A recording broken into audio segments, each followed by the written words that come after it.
Good morning and welcome to day 5 of the 15-day 15 client challenge. So we count the days by weekdays here. So we're on day 5, which means week 1 is done.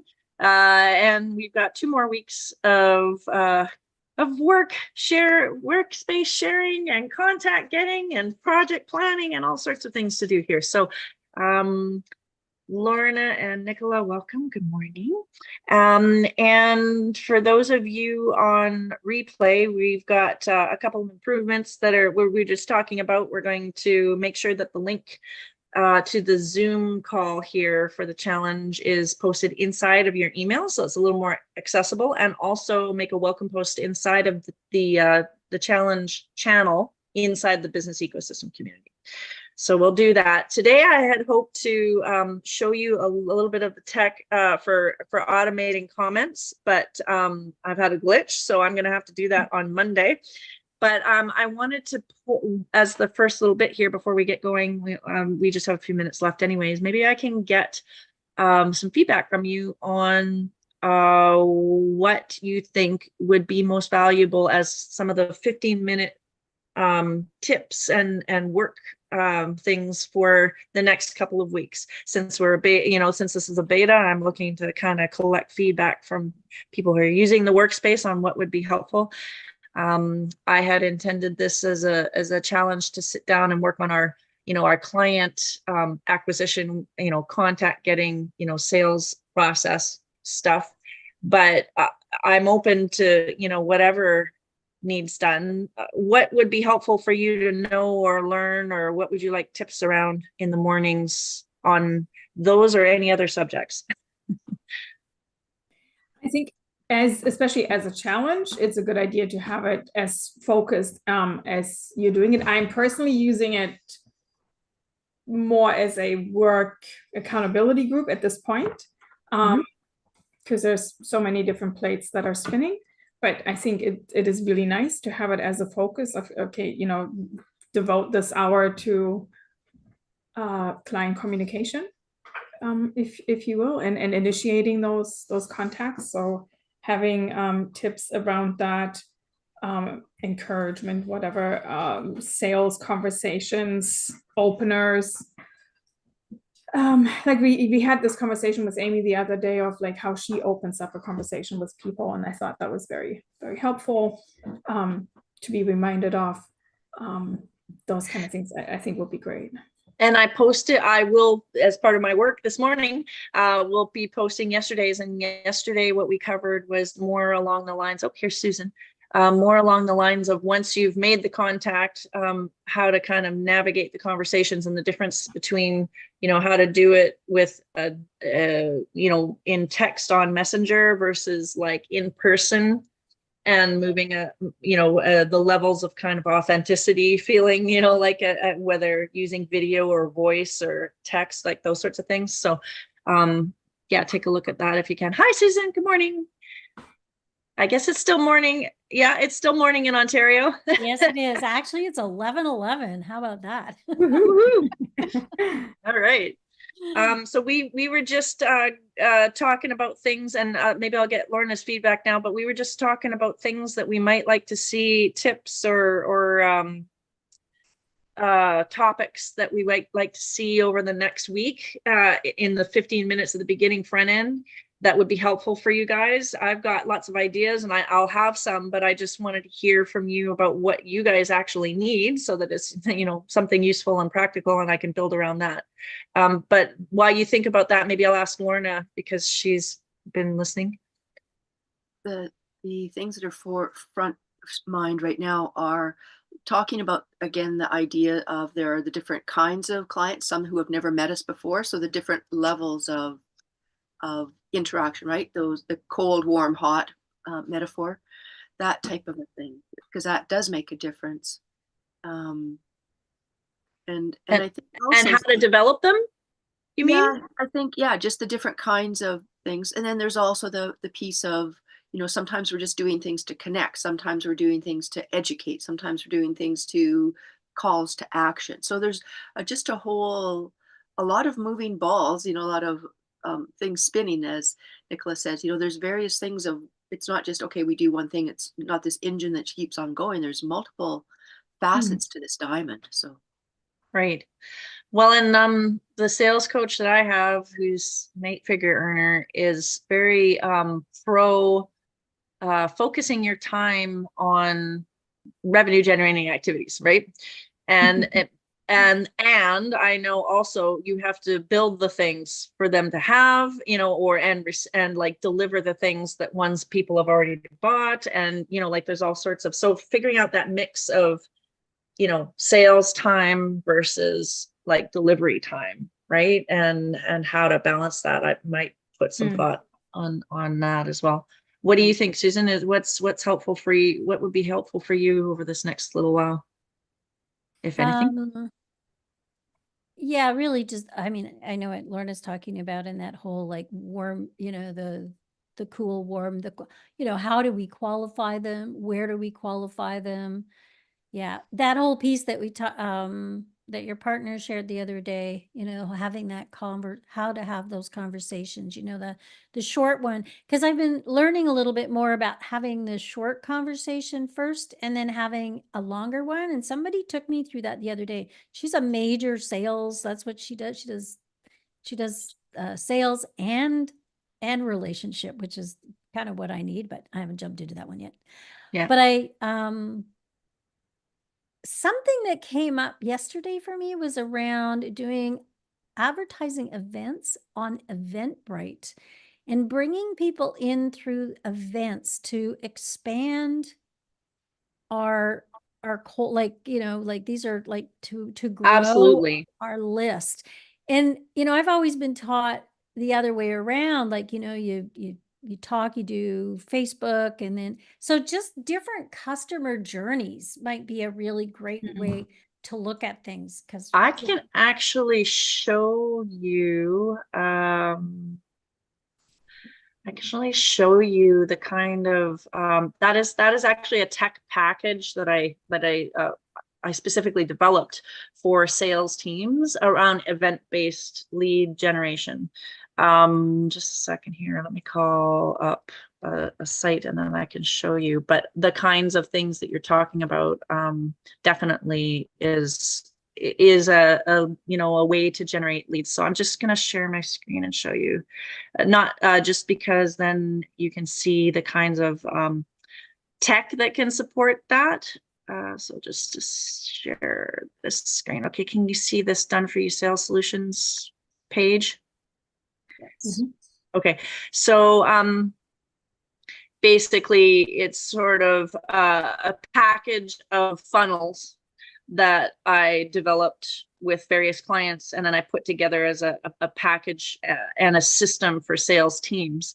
But basically, when you put together a bundle of a one-time free event, a free event with a VIP upgrade, a networking event, and then like a more like a summit event or a mini course webinar / event, and you combine those with a Facebook community and or this subscription community, then that sort of package of event-based things can be really, really powerful. So like, for example, I've got this one linked. Oops, I don't have that one linked. I thought I did. I'll show you the one that should be linked there is masterclass.empoweredsoulnetwork.com. This is one that I did for a client.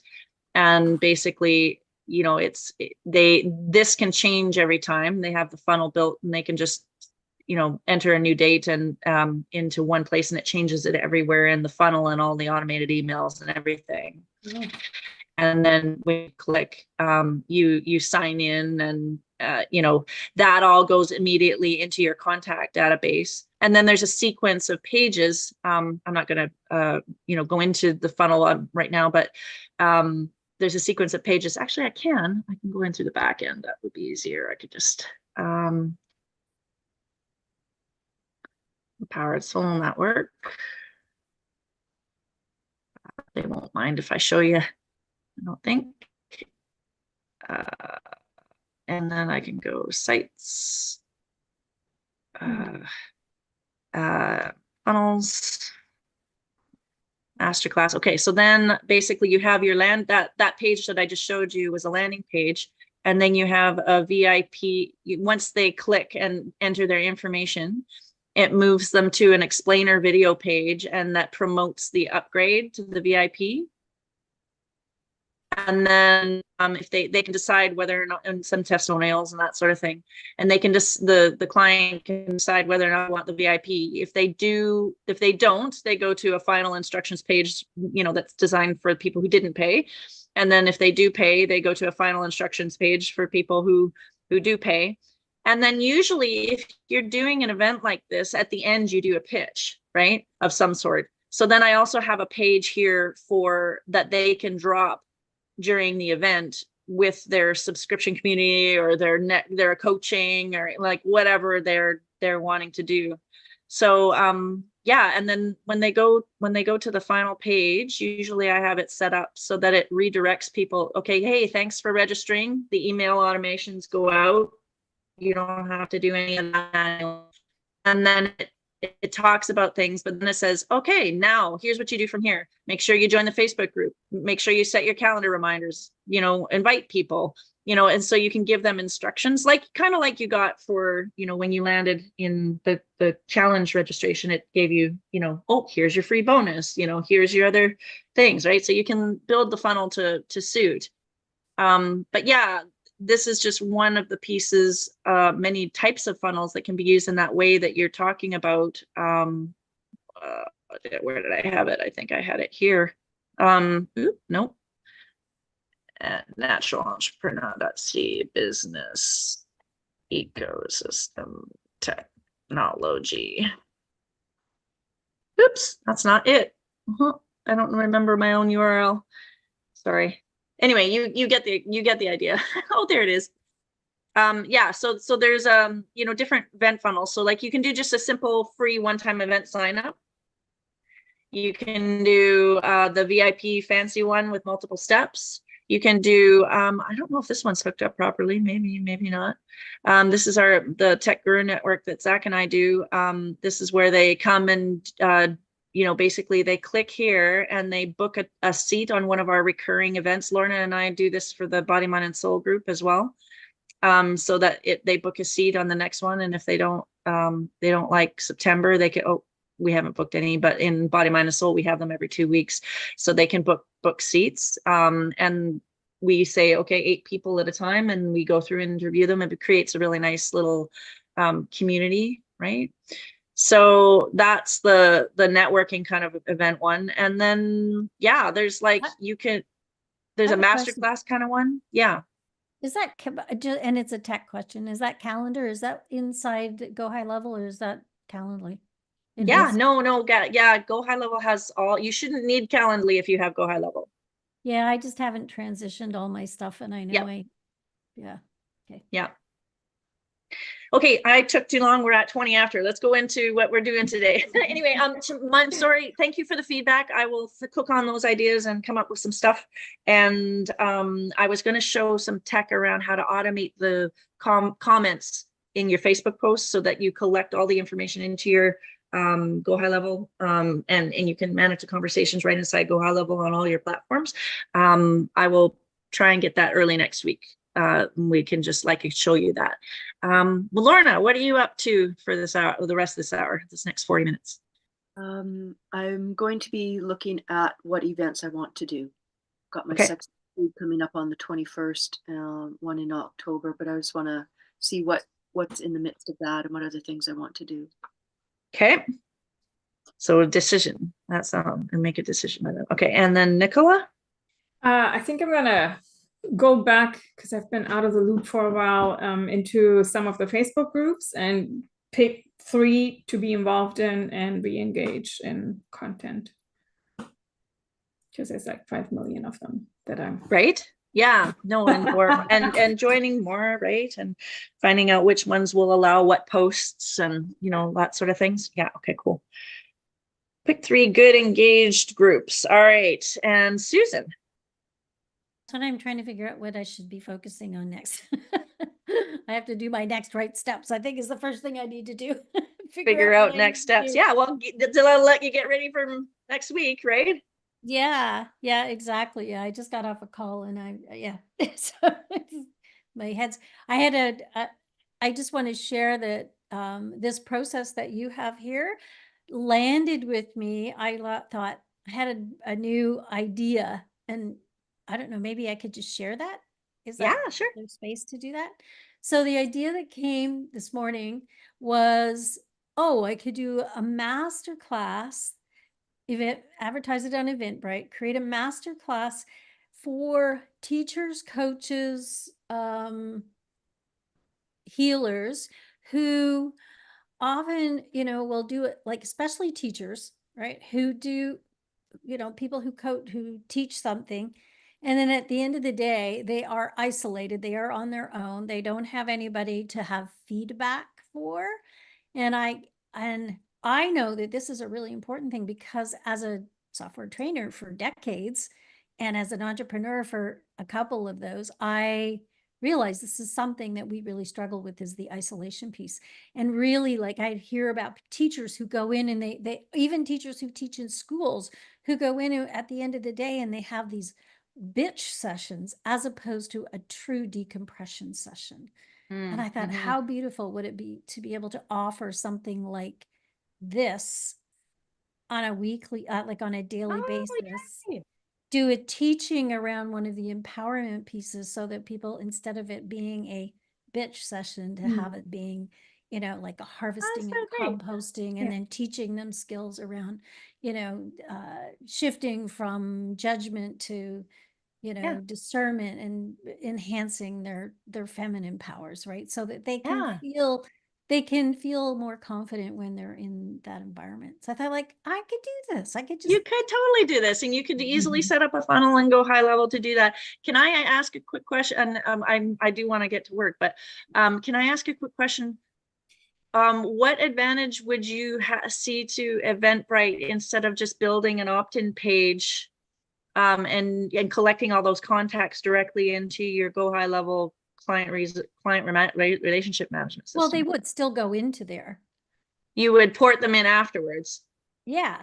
Okay, but why would you Because benefit? it's a larger venue, right? Like, Oh, I see. right. Well, Eventbrite I already see you're reaches trying to out. sort of audience surf. Okay, got you. Yep. Certainly if you're at the starting stages, that can be a thing. I think for me, what that speaks to is that what we need to create your audience and things that I could give tips around is like creating and holding your audience so that you don't need to go to Eventbrite to surf those things. But that's a good strategy. Okay, good. I just wanted to understand. You can definitely export your contacts for sure. Awesome. Okay, well, let's put the music on here, and I will check in with you in 34 minutes now.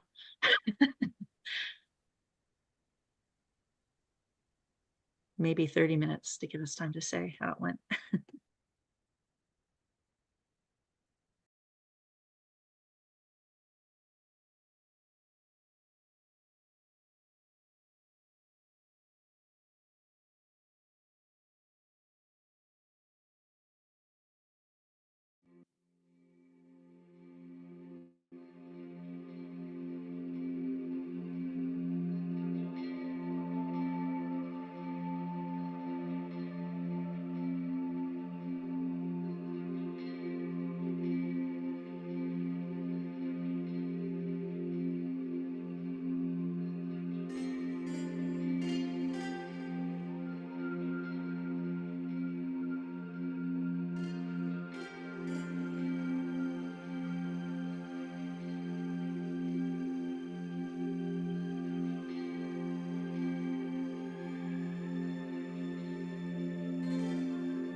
Okay, I'm actually going to stop the music there. We got 5 minutes to go and see where everybody got to. Lorna, did you pick some events that you were going to offer? Still looking at what I didn't pardon me. I did not schedule anything, but I think I'd like to do a challenge. But also what came was the title of whether it's for an article or post or a podcast thing is Feathers and Floggers. Ah, awesome. I love what Lorna does. Okay, cool. That sounds fun. Okay, Nicola, I think you were going to pick 3 Facebook groups. Did you have any luck finding some that look good, engaging, and aligned with your target audience that would let you in post? Yeah, that was interesting. I had one in mind that I know is good engaged, and they're fairly good in allowing promotion without it being super spammy in the group. So I'm gonna go back in there, and I'm gonna get back engaged in a Mompreneur Society group. And then there was one that I had in mind, and that one is actually kind of dead. Like there's a lot of posts, but no one responds, even though I know the person running it is actually fairly successful and really close with people. She does a good job engaging, but the group itself feels, I don't know, disconnected. So I chose not to go in there. And then I was just reading the rules on another group that's very active. They have a promotion day, and the rest is more ask questions, get support. So I'm thinking about how I would be engaged, but I think I can just check in on other people's posts and place myself as a knowledgeable person in that one by just answering other people's questions. So I have 1, 2, 3. Yeah, I have my 3 ones down, and got my days down when I have to be ready, because I've done that before, and then I keep missing the actual promotion thread, or I'm not actually posting because I'm not ready with the post, and then it became all, oh, I can't do it. So I have that, and I'll get involved in those. Amazing. Okay, well, next week we'll be able to come and, dive in on hunting and people out of those groups. That's awesome. Okay, and Susan, how did yours go? Well, I was kind of all over the map, but I realized I needed to reach out to, so I made a phone call to this Cornwall enterprise that actually help people build their businesses, like that are launching new business. I'm like, well, that probably would be where some of my ideal clients would be, and maybe they can help me. So I did that. And then I was like, how do I promote my podcast? And by the way, Lorna, you're live. You're in Apple, Spotify, you're on YouTube, iHeartRadio. There's a whole bunch of them. So I figured out how to do that. I put a bunch of keywords, but I was like getting in and trying to figure out other ways that I could promote. And while I was doing that, I got a text message back in response to somebody else who wants to be on my podcast. So yeah. Anyways, so yeah. So that's awesome. Yeah. And when you were thinking of the people who help startups, or people who help grow their businesses, what particularly were you thinking that they like? What interested you about that? What angle would be helpful for you for them to contribute I'm not to? really super clear on that.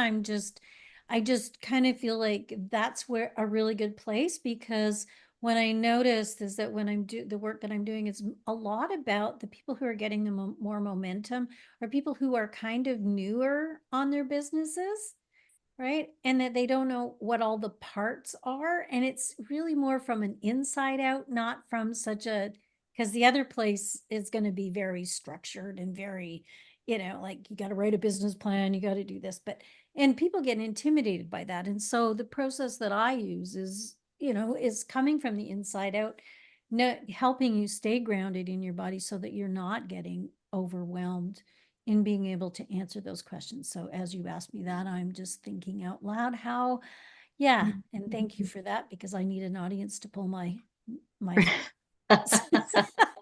we haven't done an offer ecosystem assessment yet, have we? We haven't done it. You and I, no, I need to connect with you. I Yeah, don't know. if you, I'll make, I've just followed up on my action items, and Nicola, I put a pin to post Yeah. with all the welcome information, the links, and also the link to book the offer ecosystem assessment. So Susan, you can go into the business ecosystem under the 21-day challenge channel, and there's the link there that you can book your free offer ecosystem assessment with me. And Yeah, I don't even know if I got all the way through that. So okay, I that's will what make sure you are in that group. because I know you gave me a code, and when I was clicking on it, trying to do it, it just said 14-day trial. It took my credit card, and then the thing whole went poof. So I don't know whether Okay, it's let me go. processed or- I'll connect with you and make sure you're in there. okay. All right. Okay, Susan in group, and we'll get it done. Sounds good. Well, ladies, thank you so much for today. And well, I've got a bunch of ideas here from you. Thank you so much. And I will cook something up for the short 15-minute bits at the front end next week. That'll be maybe around some of these things to help. And yeah, we'll go from there. But have a great weekend, and I'll see you back next week. Thank See you you. Monday. Okay, bye guys.